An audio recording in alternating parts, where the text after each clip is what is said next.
Rétablissement de la paix dans l'Est de la République démocratique du Congo, Paul Kagame a accepté de rencontrer son homologue Félix-Antoine Tshisekedi après la médiation de Luanda. Selon les chefs de la diplomatie angolaise, les délégations ministérielles de deux pays devront désormais travailler pour franchir cette nouvelle étape.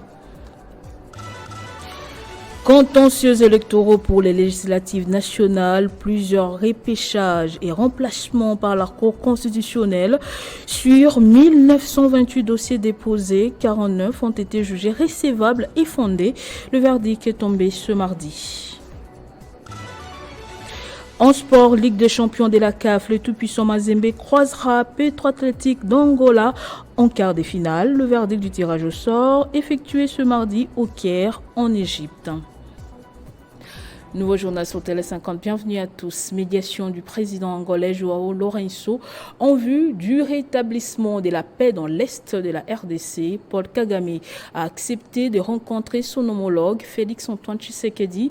L'information est livrée par le chef de la diplomatie angolaise, Tete Antonio, qui selon lui, les délégations ministérielles de deux pays devront désormais travailler pour franchir cette nouvelle étape dans la recherche de la paix dans la région.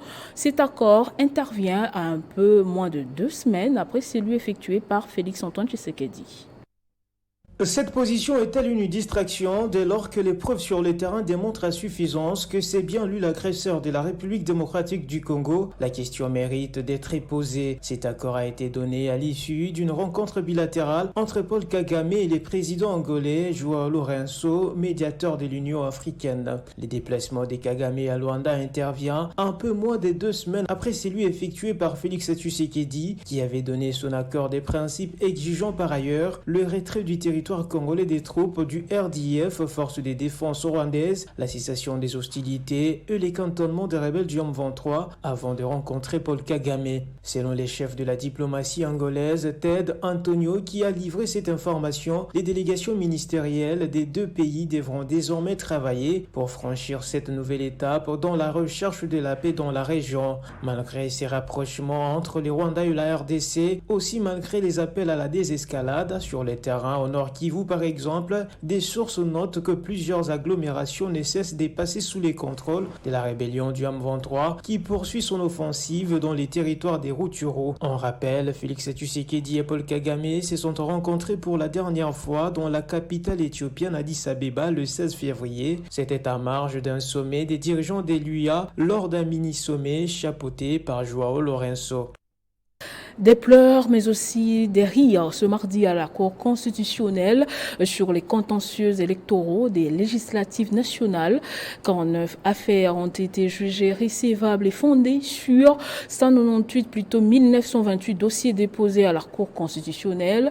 Un arrêt qui proclame définitivement Willy Mikichi à la place de Tutudeza Gilbert et Swedi Richard, députés nationaux, pour ne citer que cela. Et toujours en justice, on va passer à autre chose. De l'économie dans ce journal, les taux d'échange restent toujours en hausse malgré les mesures anti-inflation annoncées l'année dernière par les autorités pour tenter d'y remédier. Sur le marché, le constat reste amer. Les prix des produits de première nécessité ne font que grimper, une situation qui met en difficulté les Quinois qui ont réduit pour la plupart leurs achats. Mais quelle solution alternative à cette problématique? Tentative de réponse avec Christian Kalonji. La dépréciation du franc congolais a impacté négativement sur le vécu quotidien des Congolais, avec comme conséquence directe la hausse des prix des produits de première nécessité. En dépit des assurances du gouvernement congolais sur l'injection des quelques millions de dollars sur le marché d'échange pour maîtriser ce fléau, le taux d'échange reste toujours incertain dans plusieurs coins de la capitale Kinshasa. Sur le terrain, l'on constate une augmentation du taux d'échange à 1% par rapport à l'année passée. Un dollar américain se négocie actuellement entre 2700 francs congolais chez les uns et 2760 chez les autres. Dans les allées de ce marché de la capitale, difficile de faire ses courses en cause l'augmentation des prix. Certains Congolais ont même réduit leurs achats suite à la cherté de la vie. Wendi pasi torosuka wapi to ya dollar élevé Mais quelles sont les causes réelles de cette dépréciation monétaire et comment y remédier? Al Kitenge, stratège économique, pense que le problème réside d'abord dans la structure de l'économie congolaise. La question principale, c'est la structure de notre économie. Il y a deux grosses faiblesses dans notre économie. La première, c'est que nous sommes une économie extravertie. Ça sous-entend qu'en fait, nous avons 92% de nos devises qui nous viennent du secteur minier, et quand ça nous arrive dans les caisses, ça constitue ce que nous appelons les réserves de change. Nous les utilisons pour importer de la nourriture. Ça veut dire qu'en fait, nous les utilisons pour financer le travail dans d'autres pays. Nous finançons le développement dans d'autres pays, nous finançons la fiscalité dans d'autres pays. Il n'y a rien d'aussi irresponsable que ça. Mais nous faisons ça depuis 63 ans. Plusieurs experts en économie insistent sur la production locale comme alternative en vue de la stabilisation de la monnaie nationale. Mais comment la renforcer? C'est très simple, c'est que nous produisons déjà beaucoup et ce que nous produisons est malheureusement gaspillé. Je vous donne des exemples élémentaires. Nous produisons de l'oignon et comme nous ne séchons pas de l'oignon, près de 40 à 50% perdu. Quand il y a des mangues partout, nous perdons beaucoup parce que nous n'avons pas ce qu'on appelle les chaînes de valeur. Et nous avons dans ce pays des dispositifs comme le Fonds de promotion de l'industrie qui était destiné à pouvoir répondre à ce genre de questions. Pendant très longtemps, on l'a gaspillé et maintenant nous avons une direction générale au Fonds de promotion de l'industrie qui s'oriente vers la réponse aux questions que le chef de l'État pose sur l'intégration de l'économie, sur sa solidité, mais également sur la solidité de l'économie rurale. Vous avez des citoyens, des agents de l'État aussi qui gagnent très mieux leur vie avec des salaires vraiment spectaculaires. Et ceux qui ont de francs congolais, ceux qui en bénéficient, qu'est-ce qu'ils vont faire? Ils vont aller au marché, la demande va augmenter et si la production nationale n'est pas au rendez-vous, ça crée l'inflation. Au-delà des mesures anti-inflation déjà annoncées par les autorités qui n'ont du reste pas eu d'effet escompté, le gouvernement de la République est appelé à faire plus pour soulager le ménage congolais dans un pays où plus de la moitié de la population vit sous le seuil de pauvreté. Direction le Olomami, le cadre des concertations de la société civile a pris à bras-le-corps les multiples démarches que mène la gouverneure Isabelle Yumba Kalenga pour la réhabilitation de la nationale numéro 1, socle majeur du développement de cette province agro-pastorale. Il salue la bravoure et la détermination de la chef de l'exécutif provincial. Très intéressé par la tenue d'une conférence de presse organisée par le gouvernement provincial du Olomami à travers le commissariat général à la communication sur l'état des infrastructures dans le Olomami, le cadre de concertation de la société civile a rencontré le commissaire général à la communication Ilunga Masumba Smith pour certaines précisions à ce qui concerne l'état de la nationale numéro 1. Ces représentants de la population ont remercié la gouverneure pour toutes les démarches menées au profit de sa juridiction au niveau de sa hiérarchie. Ici, le porte-parole du gouvernement, sans froid au visage, a donné des éclaircissements et responsabilités qui incombent à l'office des routes sur la nationale numéro 1. Satisfait de cette rencontre, M. Deta Kajilanja revient sur les grandes lignes. C'est par rapport au point de presse qui avait été tenu autrefois. Il nous avait été dit que l'office des routes disposait déjà d'une certaine somme d'argent pour laquelle elle pouvait se mettre au travail afin de retoucher les points chauds de la route numéro 1.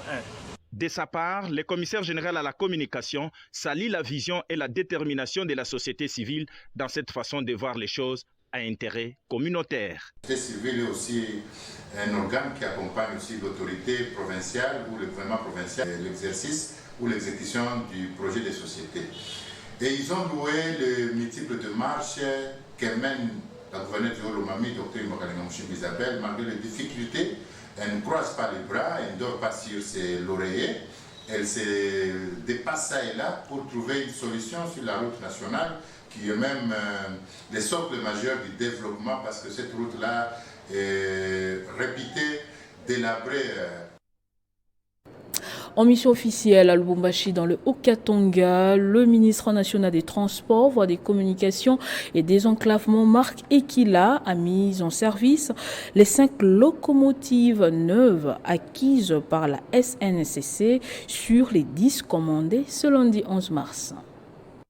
C'est le ministre national de Transport, Voies des Communications et Désenclavement, Marc Ekila Lukombo, qui a inauguré ce 5 locomotives neuves acquises par la Société nationale de chemin de fer du Congo SNCC le lundi 11 mars 2024. C'était au cours d'une grande cérémonie organisée à la gare centrale voyageurs de Lubumbashi devant des officiels sous la guidance du conseil d'administration ainsi que du comité de gestion qui dirige le directeur général Fabien Moutambe Kankato. Remercier en toute honnêteté et sincérité le président de la République, son Excellence Antoine Félix Tshisekedi. C'est lui qui a accepté d'accompagner la SNCC dans le programme de redressement. Vous avez vu vous-même les traverses. Mais maintenant, aujourd'hui, vous avez 5 locomotives. Cette manifestation marque encore une fois la concrétisation de la politique de son Excellence, Monsieur le Président de la République, Félix Tshisekedi Tshilombo, pour la relance de la SNCC, a dit le PCA Jean-Ladi Oumba Lungange dans son speech. Profiter de cet apport du gouvernement de manière à booster la production et les recettes de l'entreprise tout en offrant à la clientèle un service de qualité. Le ministre national de Transport, Marc Ekila Lukombo, a encouragé les staffs dirigeants de la SNCC et surtout pour l'ingéniosité de tous les cheminots. Il nous a été clairement instruit de nous occuper de la relance de tous les établissements publics et toutes les sociétés commerciales. Force de cette recommandation, le numéro 1 de tous les Congolais, nous nous sommes évertués avec enthousiasme et détermination. Tour à tour, le patron de transport a visité le premier lot de 11 700 traverses neuves au site d'étincelage de la SNCC au quartier industriel et l'hôtel Bochit, ex-hôtel de la gare, au centre-ville de Lubumbashi, pour faire un état des lieux. Mois de mars, la lutte pour les droits de la femme continue. C'est dans ces cadres que les députés honoraires de Kipushi et président fédéral de l'Union pour les valeurs tshisekédistes, Victor Ngoy Wangoy, a réuni des milliers de femmes venues dans la cité de Kipushi. Et pour sa première sortie publique après la publication des résultats des élections législatives, Victor Ngoy a voulu surtout réaffirmer son soutien au président de la République, Félix Antoine Tshisekedi, pour qui il a appelé ses nombreux militants à l'accompagner. Mois de mars, mois de la femme, solidarité avec les femmes victimes de l'agression rwandaise oblige. Dans le Haut-Katanga, à Kipushi, Victor Ngoy Wangoy a mobilisé plusieurs membres et sympathisants de l'Union des valeurs tshisékédistes, IVT, ainsi que ceux de la Fondation pour le développement communautaire de Kipushi, Fondekoki, tous vêtus en noir et blanc, afin de prendre part à une messe d'action de grâce dite en la paroisse Sainte Famille de Kipushi, dans le but de compatir avec les Congolais de l'Est et implorer la grâce de Dieu pour la paix en RDC. Après la messe, cette foule nombreuse, derrière les désormais représentants valables des Baba Kyungu, a entamé une marche de la paroisse Sainte-Famille jusqu'à l'espace Kermesse. Ici, l'homme politique le plus populaire du Grand Katanga, au regard des masses qui l'encadrent, a demandé à la communauté internationale de cesser tout soutien aux agresseurs de la RDC. Tunapasha kuonesha communauté internationale ya kusema beko ba compris. Mina niomba ishebote tufanye.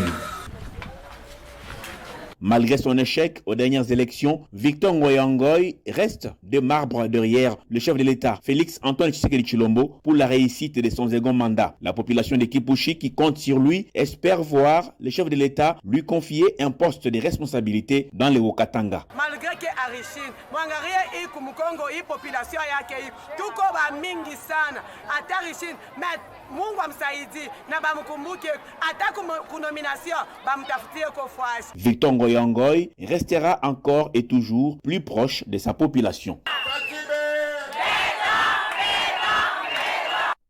Place au sport à présent, on va commencer avec le football, quart de finale de la Ligue des champions de la CAF. Les tout-puissants Mazembe jouera Petro Atlético d'Angola, verdict du tirage au sort effectué ce mardi au Caire en Égypte. Le match aller aura lieu le week-end du 29 au 31 mars à Lubumbashi et le match retour une semaine plus tard à Luanda. Et les tenants du titre, Al Ahly, croisera le fer contre Simba SC de la Tanzanie. Et puis, la moisson n'a pas été abondante pour les léopards ce mardi aux Jeux africains Ghana 2024. En cyclisme, les léopards n'ont pas fait bonne figure en terminant à la 11e position dans une course dont les pelotons des têtes a été dominé par l'Érythrée. Retour sur les temps forts de ces tours avec notre envoyé spécial Christian Bokaya depuis Accra.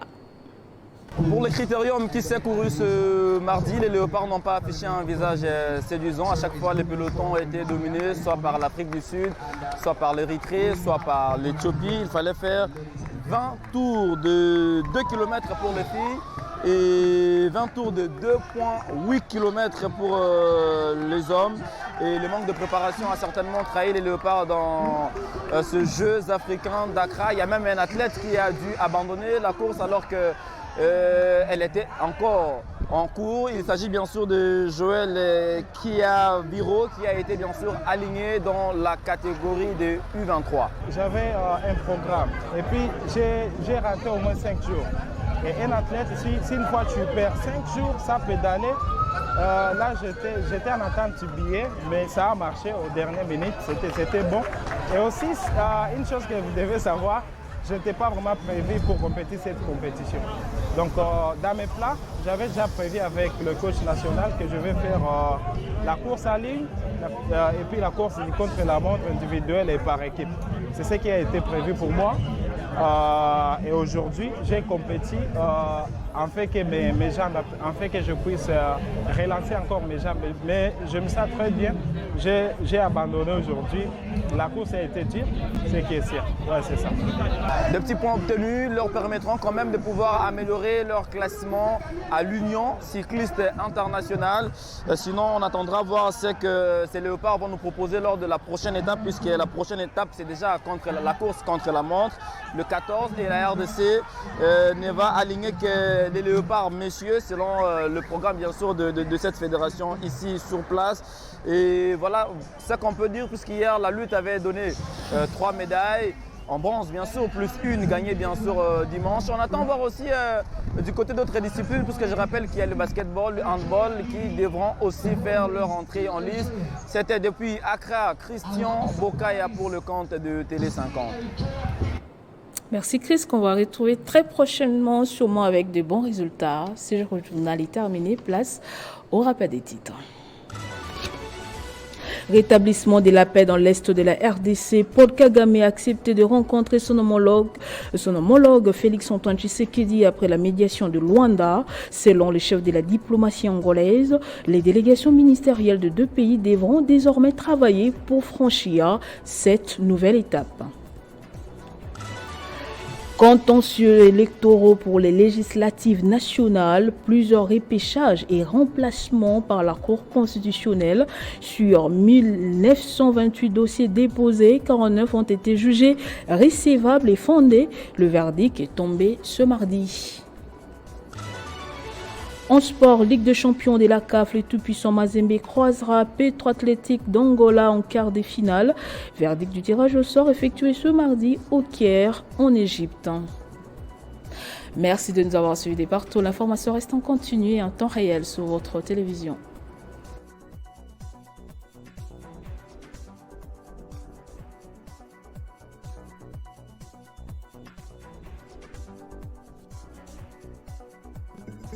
Retrouvez toute l'actualité en continu sur www.tele50.cd.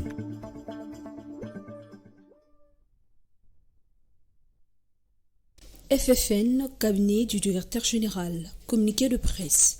La direction générale du Fonds forestier national porte à la connaissance de l'opinion, tant nationale qu'internationale, ce qui suit. Contrairement aux allégations et informations que certains médias congolais avaient relayées au sujet des temporaires, c'est-à-dire non contractuels du FFN, ici il est révélé que ces dossiers administratifs est le fruit de plusieurs années cumulées et antérieures de la gestion de l'actuel directeur général, dont le mandat a commencé le mercredi 23 septembre 2020. Sur base du principe de la continuité de l'État, la direction générale était dans l'obligation de trouver une issue à ces problèmes d'ordre administratif avec le concours de l'inspection générale du travail, comme ce fut le cas des antennes pilotes du Nord Kivu, Congo central, Kinshasa, Kwilu et Mai-Ndombe. Des tests d'embauche ont été organisés en 2017. Toutefois, cette procédure n'a pas pu être poursuivie jusqu'aujourd'hui suite à la lettre du ministre d'État, ministre de l'Environnement et Développement durable, du 10 juin 2021, interdisant tout mouvement du personnel du FFN et relayé par les mesures récentes prises par le gouvernement pour l'ensemble de l'État. Et donc, la direction générale espère qu'avec l'installation du nouveau gouvernement, elle solliciterait l'accord de la tutelle pour la levée de la mesure survisée pour lui permettre de régler définitivement cette question de suspense. Fait à Kinshasa le 6 mars 2024, Pascal Mamboleo Chilonga, secrétaire du cabinet.